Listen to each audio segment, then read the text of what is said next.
Chegamos na última resenha de 2023, a resenha de número 395, faltando, portanto, apenas 5 livros para chegarmos à leitura 400. E isso fica de recado para você que sempre me pergunta se tem algum lugar que você possa assistir todas as resenhas que eu já fiz. Tem uma playlist com todas as resenhas que eu já fiz aqui neste canal. No total, então, são 395. E o meu objetivo total é ler 1001, né? 1001 livros para ler antes de morrer. Daí veio o nome do canal.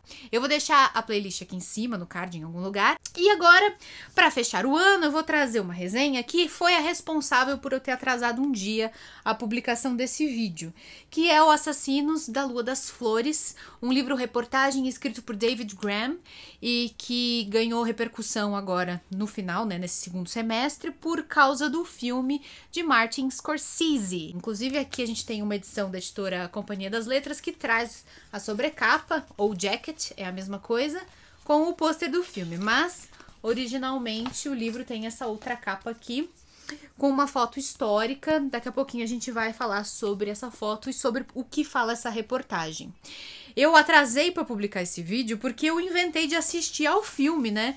Eu achei que seria interessante fazer um comparativo, porque muita gente vai ficar curiosa. O que você gostou mais, o filme ou o livro? E eu não sabia, eu deixei isso para quinta-feira, lá pelas 5, 6 horas da tarde, para assistir o filme, que tá disponível no Amazon Prime. Eu achei que custava R$15 para alugar, mas não, custava R$50. E eu tinha me comprometido com vocês que eu ia tentar ver, então eu paguei R$50. E achei que o filme ia ter uma duração razoável, né? Que eu ia conseguir assistir o filme e gravar logo em seguida e editar o vídeo e publicar na sexta-feira. Mas não foi isso que aconteceu. O filme tem 3 horas e meia de duração, que eu assisti em mais tempo ainda, porque no meio eu tive que fazer uma pausa pra pensar no meu jantar. Então não dava mais tempo de gravar vídeo nenhum. Então tudo bem, tá saindo a última resenha do ano, tudo bem, tá saindo no sábado, espero que vocês entendam. Aliás, não acabaram os vídeos do ano, hein? Porque na semana que vem vão sair vários vídeos aí sobre a retrospectiva, eu vou eleger os melhores livros do ano. Tem umas categorias novas também, vocês vão gostar dessa retrospectiva final. Bom, vai ser impossível fazer uma resenha do livro sem fazer alguns paralelos com o filme, que eu sei que muita gente assistiu ou pretende assistir. Eu acho que assistir o filme vale a pena porque eles realmente conseguem nos transportar para a década de 1920, lá no estado do Oklahoma, que vivia áreas meio de velho oeste ainda nos Estados Unidos. A gente volta 100 anos no tempo e a reconstituição é linda. Eu quero acreditar que não é tudo CGI, que eles fizeram boa parte daquela cidade cenográfica e colocaram realmente muitos figurantes em cena, porque é tudo muito lindo, muito bem feito. Eu tô torcendo para que não seja tudo digital, porque é um pouco decepcionante imaginar que é tudo digital. Mas é um filme longo demais e que não consegue capturar o tanto que este livro, que esta reportagem é empolgante. Inclusive, o filme falha em nos trazer o elemento de virada, a surpresa que o livro tem no meio da reportagem. Embora ele seja 100% baseado em fatos reais, tem uma capacidade narrativa muito interessante aqui, um storytelling muito bom desse jornalista, David Graham, que é super experiente. Ele escreve para New Yorker, para The Atlantic, para vários jornais respeitados nos Estados Unidos, então ele tem realmente experiência em jornalismo literário. E tudo isso é bastante visível, porque ele consegue construir uma história real, com fontes, com tudo muito bem justificado, mas de maneira empolgante, de maneira a nos colocar no meio das cenas, a enxergar os diálogos, e no meio da narrativa dele existe uma revelação sobre quem são os verdadeiros mentores destes crimes que estão sendo narrados aqui. Crimes esses que foram os primeiros grandes casos investigados pelo Federal Bureau of Investigation, que todos nós conhecemos pela cultura popular do cinema norte-americano como FBI. O equivalente, a grosso modo, à Polícia Federal dos Estados Unidos, sobre a qual existe toda uma mística, toda uma mitologia que foi criada pelo cinema, pelos programas de televisão e pela direção de um cara chamado J. Edgar Hoover, que foi o diretor do FBI a partir dos anos 20 do século passado. E este caso criminal aqui foi o primeiro grande caso assumido pelo Edgar Hoover Hoover como diretor do FBI. E foi o responsável pela mudança da imagem e pela criação desse órgão de investigação federal, pela primeira vez como a grande instância de investigação de crimes gravíssimos e crimes complicadíssimos nos Estados Unidos. Teve muita propaganda também. Esse caso ficou conhecido nacionalmente porque o então diretor da FBI, esse tal de Hoover, fez questão de alimentar os jornais com muita propaganda positiva para o que a agência estava fazendo. E todos os americanos assim ficaram fissurados no caso. Que vem a ser um caso que envolve assassinatos de pessoas integrantes de uma nação indígena norte-americana chamada Osage, ou Osage, que é como eles falam em inglês. Parece incrível, parece fora da realidade, mas já houve nos Estados Unidos da América uma nação indígena que ficou tão rica, tão rica, tão rica, que tinha aquele grupo de pessoas, aqueles poucos milhares de indivíduos, a maior renda per capita do planeta. E como que isso foi possível, você me pergunta? Será que o governo dos Estados Unidos permite a livre iniciativa para que indígenas possam desenvolver a indústria, o comércio, práticas comerciais que os tornaram ricos pra caramba? Não, meus amigos, não foi assim que aconteceu. As nações indígenas norte-americanas foram sistematicamente dizimadas ao longo da conquista dos territórios, assim como foi muito bem retratado tanto de maneira realista quanto mitológica, nas histórias da conquista do Velho Oeste e tudo mais. A maior parte das nações indígenas foi muito, muito, muito depauperada, foi expulsa de suas terras, sofreu diversas formas de genocídio. É uma história muito triste, como é a história de quase todas as populações nativas do continente americano. Mas acontece que essa tribo aqui dos Osage, que inicialmente ocupavam um território, ocupavam há gerações, né, muitos e muitos séculos, ocupavam um território nos estados de Arkansas, Missouri, Kansas. Eles foram sendo expulsos de suas terras conforme a ocupação do território foi entrando, né, para o oeste, e foram sendo expulsos dos seus territórios. Houve guerras, houve negociações, várias tratativas que fizeram com que eles acabassem sendo expulsos para uma terra, num lugar que ainda nem era um estado ainda, era uma terra selvagem, conhecida como Oklahoma, e que era considerada muito ruim. Ruim para agricultura e sem riquezas minerais. As poucas lideranças acabaram concordando, mas sabiamente eles conseguiram, pelo menos, garantir o direito deles àquela propriedade. Eles se tornaram proprietários de fato de uma porção de terra, de um território que se tornou território indígena, uma reserva indígena Osage.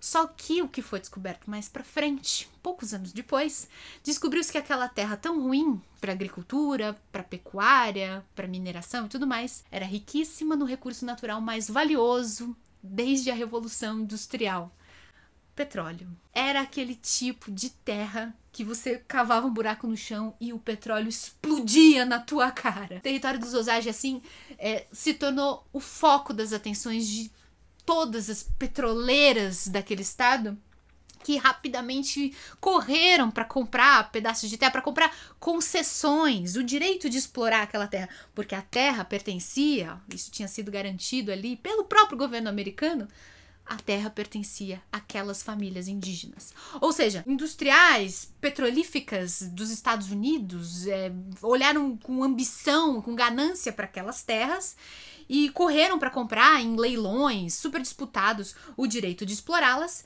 mas eles tinham a obrigação, quando tiravam um barril que fosse de petróleo daquela terra, de pagar um royalty, um direito pelo uso para o indígena que fosse dono daquele pedaço, daquele lote de terra. Vivendo de royalties, estes indígenas saíram da miséria, da fome, do completo abandono para uma situação de riqueza inimaginável e que nem fez lá muito bem psicologicamente para eles, porque era uma quantidade de dinheiro que era além da realidade. Aos poucos, essa terra, olha só que caso maluco, aos poucos esse pedaço de terra passou a se tornar um dos mais disputados pelo interesse especulativo e passou a atrair tudo que é tipo de aproveitadores, de gente gananciosa, de bandidos também, porque passou a ser um lugar onde o dinheiro circulava muito. E aqueles indígenas que ficaram muito ricos passaram a se tornar presa fácil para todo tipo de especulação e golpe, né? O estado do Oklahoma logo se transformou, né? Foi estabelecido como um dos estados dos Estados Unidos, daqueles 50 estados. As pequenas cidades, os pequenos povoamentos ali do território indígena começaram a se transformar em cidades que começaram a crescer bastante, ganhar novas casas, escolas, hospitais, ruas, automóveis e também proporcionalmente começaram a aumentar os crimes. E apesar de parecer que estes indígenas tiraram a sorte grande, porque ficaram milionários do dia para a noite, com o passar dos anos, poucos anos, coisa de 10 anos depois da riqueza começar, deu pra ver que aquilo que parecia uma benção, na verdade, era uma maldição.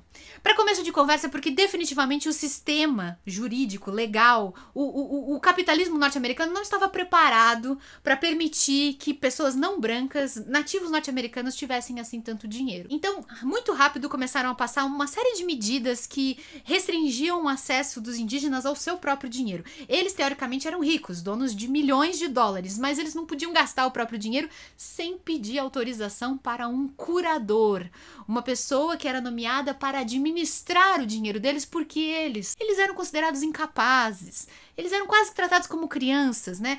Aí reside, inclusive, uma característica fundamental do racismo e do colonialismo, que é considerar aquelas pessoas não brancas como meio infantis, não sabem, não têm responsabilidade para cuidar do próprio dinheiro, para tomar as próprias decisões. Então precisam do nosso auxílio, nós que somos civilizados precisamos auxiliá-los, né, a como gastar o seu dinheiro. Então já começava aí, né, os índios eram ricos, mas eles para tudo, para fazer a compra de uma casa, um carro, até para fazer uma compra no açougue, eles tinham que pedir autorização para um curador. Sempre um homem e sempre um homem branco, né.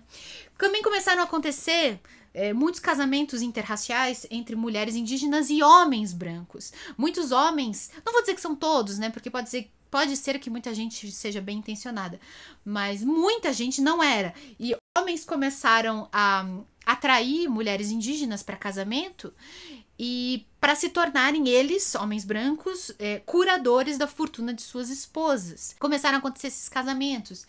E também, em pouco tempo, começaram a acontecer os crimes, os assassinatos, os atentados.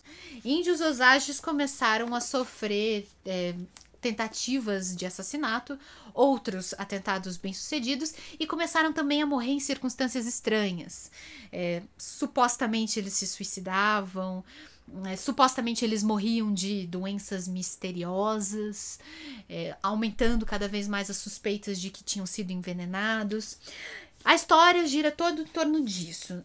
Um caso real que aconteceu em torno da família dessa moça, ela é interpretada pela Lily Gladstone no filme, uma moça indígena chamada Molly.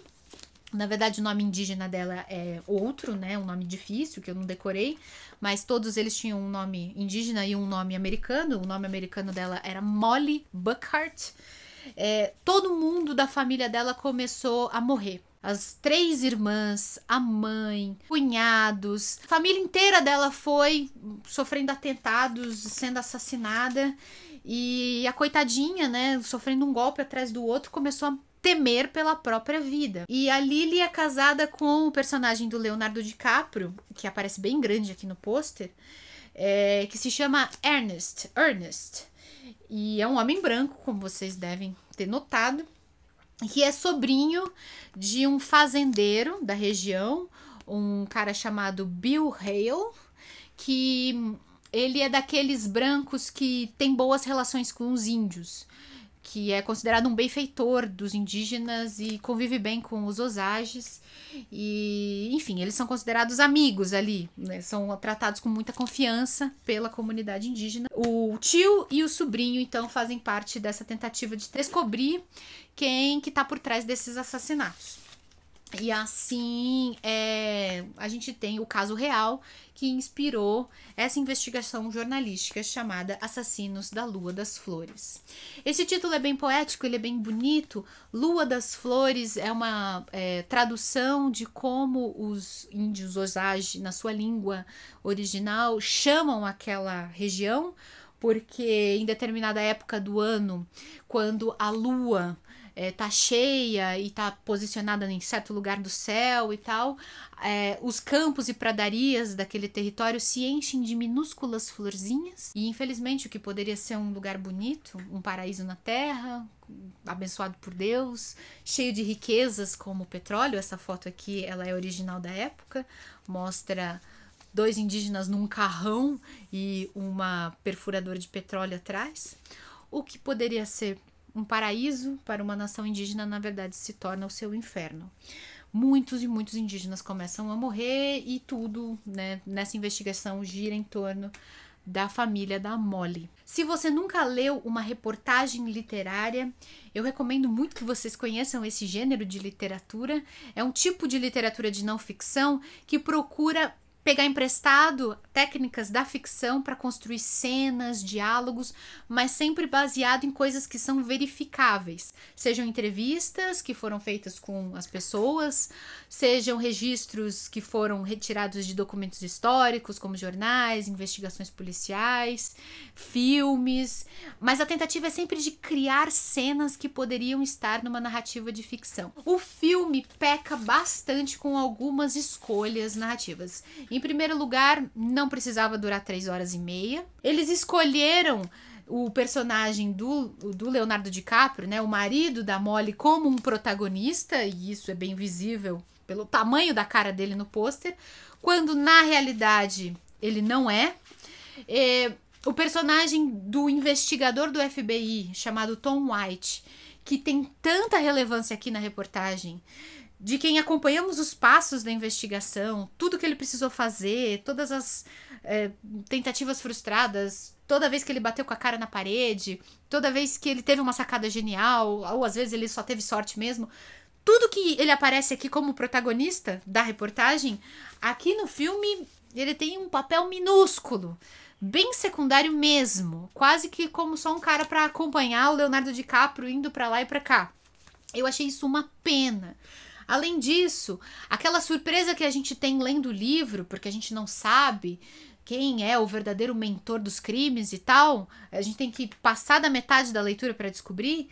No filme já é entregue logo no começo. Ele não quis manter esse suspense. Ele quis contar logo no começo para que durante todo o filme a gente fosse ficando indignado, né, com as maquinações. Mas eu achei que a história perdeu bastante do encanto, porque ficou com a sensação de que ela ficou longa demais, arrastada demais. Tem toda uma construção da relação marido e mulher entre ele e a Molly. Essa atriz é maravilhosa, a Lily Gladstone, então eles tentaram dar bastante espaço para ela, para o sofrimento dessa mulher, o que é uma coisa boa, mas deu um foco grande demais para a relação marido e mulher entre os dois, que não é o foco da reportagem. A reportagem prefere se focar mais na investigação do FBI, na maneira como o FBI vendeu isso para a opinião pública como uma peça de propaganda e como o país inteiro acompanhou esse caso com curiosidade mórbida, misturando indignação pelo assassinato dos indígenas com uma dose muito, muito forte de racismo também, porque naquela época assassinar um índio nem era considerado assim um crime tão grave pela maioria da opinião pública. Era às vezes mais grave você maltratar um animal do que você assassinar um indígena. E tudo isso é muito demonstrado aqui pelos relatos dos jornais e outros documentos da época. Então, assim, o filme não chega a ser ruim, mas ele é cansativo. Ele é cansativo e não tem o mesmo brilho da reportagem. Se você assistiu e tiver uma opinião diferente ou parecida com a minha, coloca aqui embaixo na descrição. Vou deixar o link para vocês comprarem o livro aqui embaixo na Amazon ou na estante virtual. Agradeço também aos meus padrinhos e às minhas madrinhas por ajudarem a manter este canal. Desejo a todos vocês que me acompanham há tanto tempo um ótimo Natal e aguarde que na última semana do ano vamos ter a série de vídeos com os melhores, a retrospectiva de 2023. Um beijo, gente. Até mais.